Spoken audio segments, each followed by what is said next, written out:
Awesome. Hello and welcome to YYC Business Speaks. This is our next episode, and today we are interviewing Amanda Koo, who is a realtor. Hi, Amanda. Hi, Julia. How are you? I'm doing great. How are you? Good. Thanks for having me on your show. I'm so excited. Yeah, thanks for coming on. I mean, I've been seeing your posts throughout the past year and what you've been up to in the real estate world, and it really seems like you've been doing pretty well. So I thought I'd reach out. It's funny how Facebook works sometimes. Like, we just don't realize until we're on there and we just kind of, give our all and we put random posts, sometimes funny, sometimes, work related. I guess that's kind of why I post. But, I love that I see people that I haven't seen for a while and just, be able to reach out. So, yeah. Yeah. Yeah. And it's cool being able to see what you've been up to. And even though I'm not buying a house per se right now, it's like, oh, cool. Like it made me think about you for this interview. Yes. It's working. It's working. Exactly. Right. So let's just get started. Tell me a bit about your business. Yeah, so I'm with CIR Realty. My brand is Calgary Infills Guide, and I also have another brand that's IW Calgary Real Estate. And the initiative for both is essentially to give back a portion of our commissions back to helping our society. But Calgary Infills Guide is my baby. I really love to talk about it. People say my eyes like light up when I talk about infills, and ultimately it's about educating people. Like, when I think infills, I think like inner city, new builds, you don't really know the builders. And so a lot of education kind of needs to go about that. And so that's kind of why I started those brands. It started with IW, but then it just kind of expanded from there. And I think I just really love to educate people with real estate. So that's kind of my overall sense of what real estate's about, but ultimately it is buying and selling real estate in Calgary. So yeah. Yeah. Yeah. For the longest time, I was like confused on what an infill is because you go to Vancouver and an infill is something different than the infills here. And I was like, what's going Exactly. on? I don't understand. It's every other house. Like in Vancouver, it's like new house, old house, new house, old Right. complex of houses. And so Calgary's ultimately the same. There's a lot of communities that are just kind of um changing over, right? Like when I say something like Altador or Marda Loop, people are like, oh yeah, I know, I've been in the area, I've driven by, and you see the mix of the old and then you see the new. And the architecture and the how the city of Calgary is kind of conforming to making the old communities new again. So that's kind of where infill kind of comes about. But I mean, a lot of investors and people are getting into it because the lots are so big and sometimes they can be subdivided. And so you're building like duplexes, two lots on one. And a lot of investors are, you know, gaining from that. But realistically, it's just filling those needs for the demand for people to live inner city, right? I mean, especially Oh, with COVID now, it's a little bit weird because a lot of people are working from home, but commuting from the far north to the deep south kind of thing, you want to, like ultimately that's my goal is to really focus on the inner city, live inner city, be inner city. So that okay. will be the exciting thing that will be changing this year for me is just really going online, showing people what Calgary's all about and ultimately just checking out those communities because um, me living in Calgary for my entire life, that's all I really know. And I love, walking around Kensington, walking around Inglewood and things like that. And now being able to showcase that and kind of educate people on communities and builds and builders and things like that. That's kind of my ultimate goal for the next, 3 years for sure. So Hmm, cool. So yeah. when you say that you're giving back to community, is that specifically the education piece or is there something else to it? Yeah, a little bit of both. So we do donate a portion of our commissions back to the community. So some of the charities that I've given back to in the last couple of years were about Alberta Children's Hospital Foundation, Ronald McDonald, ARCS, Gems for Gems, which is to help women with domestic abuse and things like that. So they're all kind of near and dear to my heart. I've used to work at the Alberta Children's Hospital Fund, or the foundation side. So seeing giving back and just seeing the equipment that they buy or the initiatives that they're part of, they have a huge mental health program and things like that. So giving back is just part of my nature, and I'm really glad to be able to do that with the business as well, and have a cause kind of to give back to is really important to me. So Wow. yeah, Yeah, that's awesome. I think yeah, we should all have a cause that we're passionate about and that we want to give back to. And especially when you see the results of what you're giving to come not come back to you specifically, but like how it's helping. the Um, society overall, I guess. Yeah, yeah, yeah, like yeah, and charities nowadays, they're not getting as much funding. I mean, people are often scaling back, and a lot of the corporations aren't giving as much either. So to be able to give back, like these are just little things that we can do. And cause marketing is so important to kind of initiate our brand, but also to reinforce that brand as well. So yeah, I'm really glad to be able to do that just personally, um, and sharing that with the people to encourage them to donate more would be my ultimate goal too. yeah, that's awesome. I love that. Yeah, thanks. How long have you been in business? So actually, I've been in business for almost 5 years now. So as a licensed real estate agent, we have to go through the education part to get our license.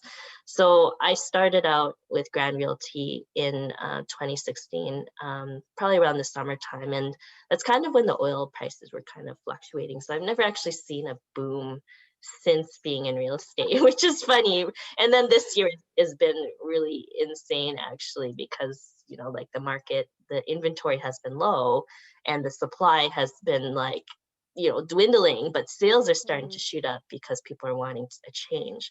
I've actually been in real estate since January of 2011, so I hit my 10-year anniversary last year, and I was doing kind of everything: marketing, admin, sales, um, event management, operations, just kind of jack of all trades. And, that's really set me apart for being in real estate now, to understand the fundamentals first before mm, coming into the industry. And then, really enjoying the event side, the sales side, the going out and educating people and things like that. So I feel like I've been in the industry forever, but it's only been 5 years, and you know, I feel like I've gotten past that newbie stage, and now I'm getting into and there's so much always to learn. Like we've hit deals where we're just like, oh, we never knew this can happen. Okay, well let's like, and so real estate's always kind of ever evolving, and I really love just you know keeping on my toes. And I feel like my mind's not gonna just, you know, when I was in the 9 to 5, I'm like, okay, when is break time or when is lunch? Now I'm like, totally. never a dull moment, right? So Yeah. yeah, Yeah, that's awesome. That sounds like you have a lot of the elements of creating a really good business as a background. And then yeah, when you actually got into it, like, because it's a lot of that like sales and marketing that business owners don't find as the fun part. But if you turn exactly. that into the fun part, like that just takes your business to the next level.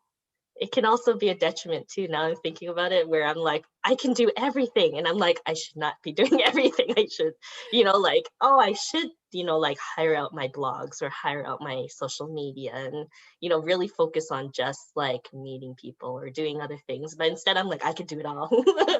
Give me more. And I'm like, my week is like, yeah, like just before this, as I'm running, I'm like, I'm coming, Julia, I'm coming.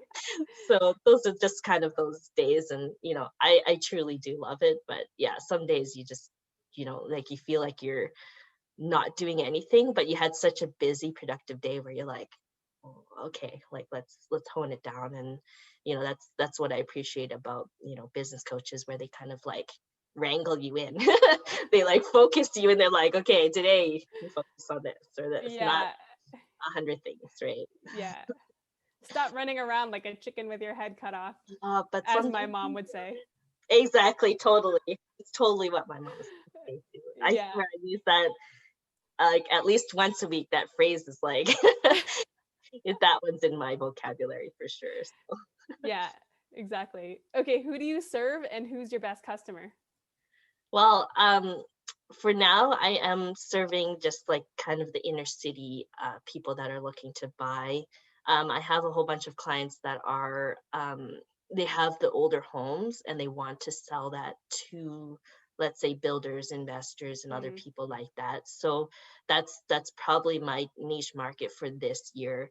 I know I was in the process prior to COVID to expanding to just builders and talking to them about like what we can provide to them. So we have a really extensive website where we get to feature builders and other things like that. And I'm pushing that to the sidelines for now just because builders are already busy enough. They're trying to get into the market while it's hot, right? So they're doing their own things and sometimes it can be really hard for me connecting with builders, especially if I need to get them on a Zoom call and talk to them.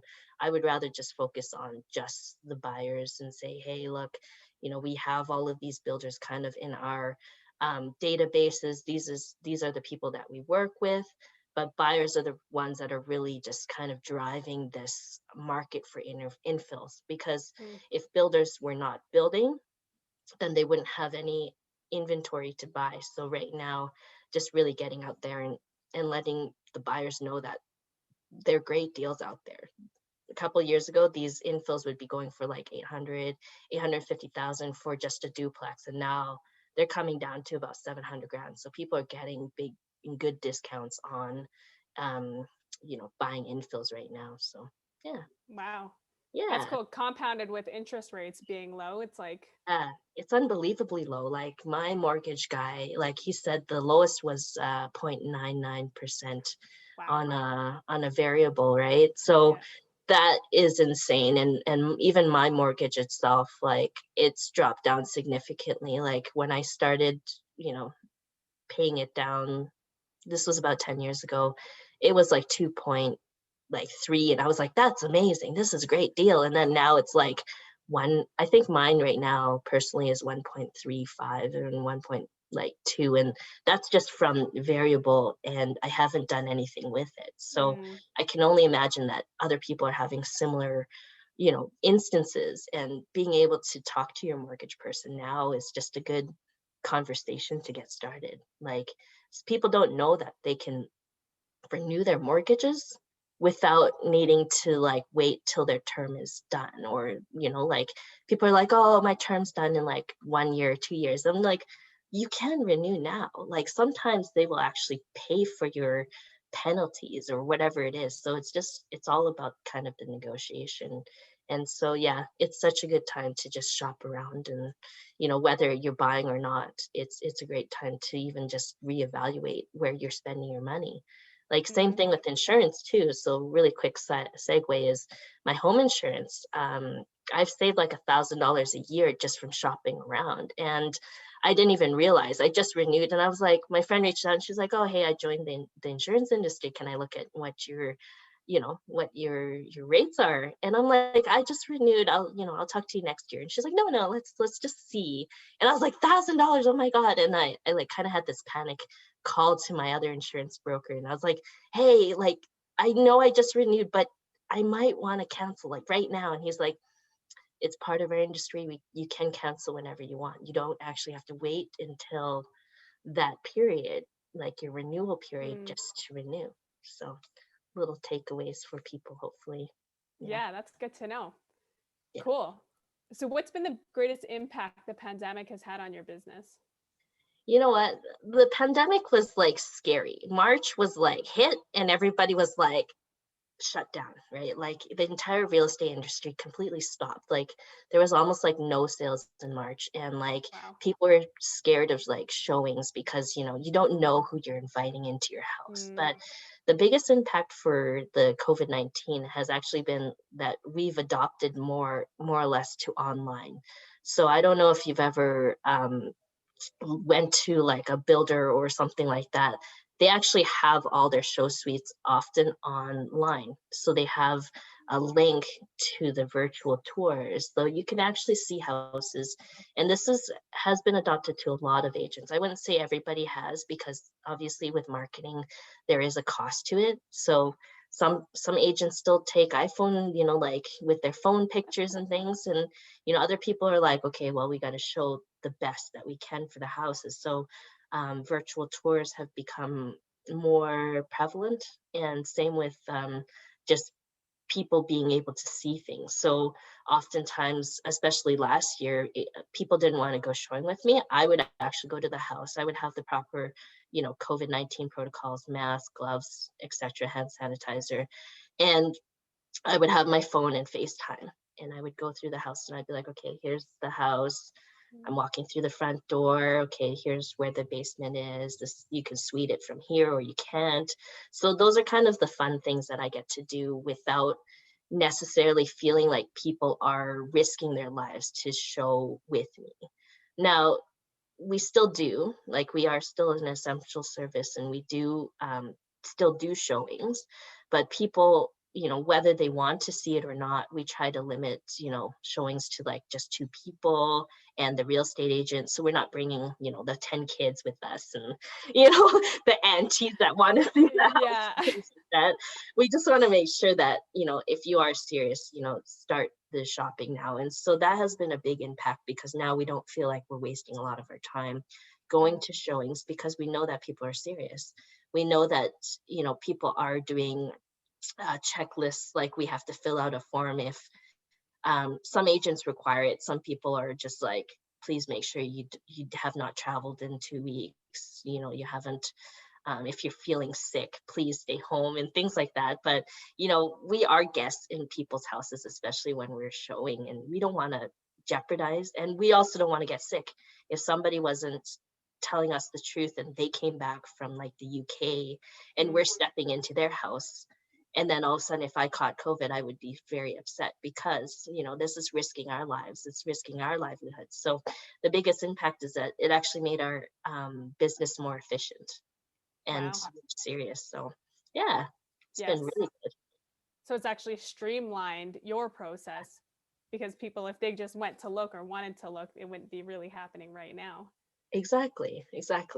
I'm like, showings are still happening. We had one property that was literally like booked up the entire day. We tried to limit our showings to like 15-minute intervals, and it was entirely booked up. Like, that's how crazy the market has been for the last little bit. Like, there has been multiple showings. There have been people that are just dying and itching to get into the industry that, we couldn't have imagined that even in the pandemic, like having showings booked for the entire day, multiple offers. It seems unprecedented, but that seems to be the new what's happening in the marketplace, especially right now. And usually January and February are quite slow, because people are like hibernating and they don't want to move during winters and things like that. So Yeah. Yeah. That really goes to show, like, people are still spending money, even though all this is going on. It's just, what are they spending money on? And then how do you yeah. capture a portion of that market capital? Yeah, absolutely. I feel like a lot of people just don't want to be putting their money just into the banks and just saving it and keeping it there, especially because the government isn't giving great incentives for interest rates, right? They're Yeah. trying to make sure that people are spending. So real estate, even into like, stocks and other things like that, those have been really where people are starting to put their money. So it's really Yeah. interesting. So true. Yeah. Okay, it's been said that smart people learn from their mistakes and wise people learn from the mistakes of others. So, what mistakes did you make along the way, and how can other entrepreneurs learn from your experience? You know what? My biggest mistake for 29, or sorry, I was going to say 2019, 2020, I skipped the whole year, was honestly, I kind of slowed down with some of the things that I was doing, like my momentum for, what I talked about earlier, where I wanted to reach out to more builders, to interview them and do other things and showcase their products. I've slowed down with those things, which, if I just continued on my scheduled process to be like, okay, let's do a video a week, or do other things like that, I think my momentum would have continued and accelerated this year. But 20 I think like 2020 in March, April, May, I was just kind of figuring out my bearings to be like, okay, how are we changing in this industry? And then June till like the new year have been intensely busy. So I feel like I've lost Mm, 3 months of like productivity where I could have made my website better. I could have, continued with Zoom calls because I was doing like educational meetings every month prior to that. So once a month, I would schedule them at my office and I'd have like a lunch and learn, or it was kind of like, okay, what are we expecting from the first time home buyers incentive? Like, what is that? Teaching people. And then since then, I haven't had a chance to get back into that. And so my mistake is not keeping with my schedule or my goals of keeping those regular routines. And even time blocking has been a challenge for me for the last little bit. And, you know, it can be difficult when you're on demand and people want to see something right now. But yeah. it's hard because if we lost that property or if we didn't show it and we're like, we'll see it tomorrow and then all of a sudden it gets sold today, that's a huge letdown for my clients. And so really learning to make sure that I don't burn myself out, but also time blocking that I have my me time, right? So Yeah. it's really Finding important. that balance. Absolutely. Balance Yeah. is so key to being an entrepreneur, whether, you're in my industry or not. Like this is how an entrepreneur can succeed is to be able to have the focus and the routines to, I guess, carry on, right? Yeah. I Mhm. totally agree with that. Where can we find you if we're looking for a realtor, if they want to find out more? They, as in our viewers, want to find out more about you. Yeah, I mean, the biggest ones, honestly, if like add me on Facebook. That's probably the easiest place to find me just because I'm on there all the time. LinkedIn, and then my website is calgaryinfillsguide.com. Or even if you just Google Calgary Infills, we show up there pretty, well, I think we show up right on the sidebar kind of thing, right? Like we strategically invested a lot of money and time and to educate people and we're continuing to do that this year, so super exciting. Cool. So Facebook, LinkedIn, and then your website. And then it's Yeah, Amanda Koo on your Facebook. yeah, Okay, exactly. perfect. Good. Last question. Tell me what's most inspiring to you today. Most inspiring, honestly, it's just collaboration and community. Like what inspires me to continue to do things is like things like our meeting right now, like being able to collaborate with people, entrepreneurs. That's kind of why I joined BNI last year. I kind of joined in September, and BNI has been, it's a business networking association, and that's exactly what we do. We collaborate, we connect, and we're a community. So being able to continue to inspire people has been super awesome. Yeah, Yeah. Cool. I mean, especially with so many people working from home, it is important to have that community, even if it's online, for people to come together. So exactly. I Like love that response. yeah, I mean, especially because we feel so distant from people. I'm naturally a hugger, and not to be able to hug people, it's been very weird. But then, Yeah. like, somebody shakes your hand, and you're like, ah! Like, I think I had that moment a few days ago, and I was just like, they shook my hand. Oh my god, it's so like abnormal now. And so, we just have to keep up with our community and reach out, and that's what's super important is to reach out to people that you haven't talked to in a little while or haven't seen in a little bit. So Yeah. Awesome. Well, yeah, thanks for being on the show, Amanda, and thank you thank you. for your education and bringing your insights on real estate to our YYC Business Speaks show. Nice. And for our viewers, we post every Tuesday and Thursday next interviews with other entrepreneurs and business owners. If you want to keep up with us, we're on Facebook, LinkedIn, and YouTube. That's where you can find us. And where you can find Amanda is on her Facebook, Amanda Koo, her LinkedIn, or calgaryinfillsguide.com. You got it. Awesome. Thanks so much. Awesome. Yeah, Perfect. you Thanks, take Amanda. Bye. See ya.